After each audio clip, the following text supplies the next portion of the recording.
Around 100 pro-Palestinian activists have been stopped by Israeli authorities on their way to the West Bank from Jordan. The group aimed to deliver aid to school children in Bethlehem refugee camps, but were reportedly turned away without any explanation.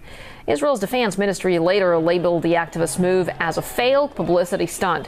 This latest incident follows another scandal involving Palestinian children. A number of Israeli veterans have spoken out, describing a degrading culture of abuse and harassment of youngsters in the West Bank and Gaza. Activists have released a report containing dozens of testimonies that detail numerous cases of violence committed by former soldiers. RT's Paula Sleer has the story. The Israeli Defense Forces has come under fire from its own rank and file. An organization known as Breaking the Silence has published the testimonies of some 30 Israeli soldiers and commanders, in which they deal specifically with how the IDF treats Palestinian children, Palestinian minors.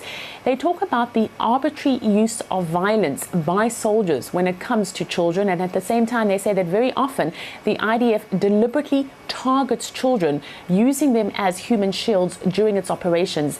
But these reports also go on to say that even when children are not deliberately targeted, they are not afforded any kind of protection when there is a shootout or any kind of military operation.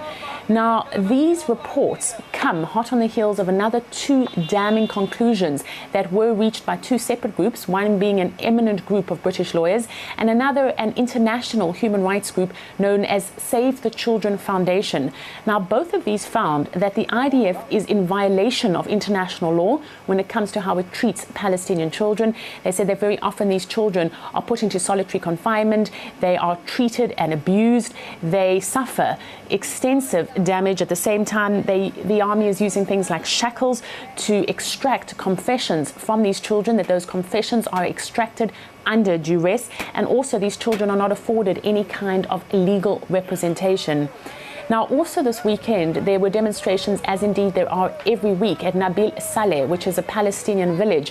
Villagers there are complaining about the gradual encroachment of a nearby settlement on their water supplies. They say that those water supplies are being taken over by the settlers, and as a result, they have no water with which to use on their fields or for drinking water. But in footage that was captured on camera, these soldiers can be seen going from house to house and physically taking people out of their homes. One person was injured, at least 6 people were arrested, 5 of whom were children, and there are pictures of the daughters of one woman trying to save their mother as she was manhandled by these soldiers who were also using stun grenades. So certainly not a good time for the IDF. It's finding itself being criticized on a number of fronts. Paula Sleer, RT, Tel Aviv.